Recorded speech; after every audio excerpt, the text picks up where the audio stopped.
我有一個好有錢嘅客，佢最少身家係有50 million 澳紙嘅，而 cash 我估計最少都係有5 million 嘅澳紙㗎。但係佢幫我買咁多次樓都係借錢買樓㗎。咁我就問佢啦，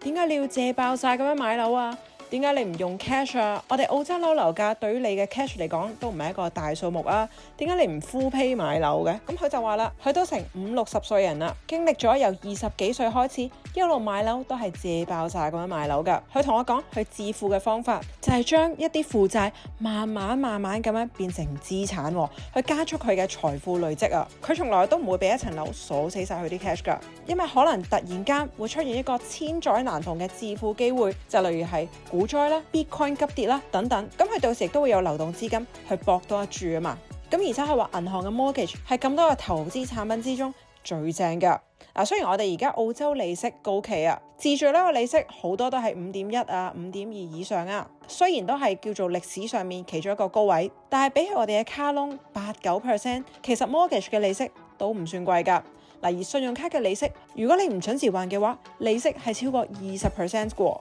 仲有話借錢買樓，你係出20% 首期，銀行係出80% 㗎，仲要俾你分30年去還俾佢。銀行出大，你出細，層樓又寫你名，點會唔借啊？而呢一位擁有50 million 澳紙身家嘅客戶，我本身以為佢係富二代嚟㗎，我以為佢肯定係父母留咗好多錢俾佢，但係識得佢耐咗先發現，原來佢只不過係一個好普通嘅中產，因為理財好厲害，慢慢變成一個富裕階層。佢教咗一條向上爬嘅公式，就係買樓買喺一個正確嘅城市嗰度，再加用30年嘅貸款，再加利用房價升值同埋時間呢一個 best friend， 再將呢個 mortgage 嘅負債慢慢咁樣轉變成為一個資產。而呢個資產係一個特色㗎，佢嘅特色就係呢一個資產未來嘅價值係遠遠多過呢一個負債㗎。咁而呢個資產嘅未來價值再減起負債，其實就係佢增加咗嘅淨值。咁佢喺呢一個變富嘅過程之中，就成功咁樣將佢左手嘅負債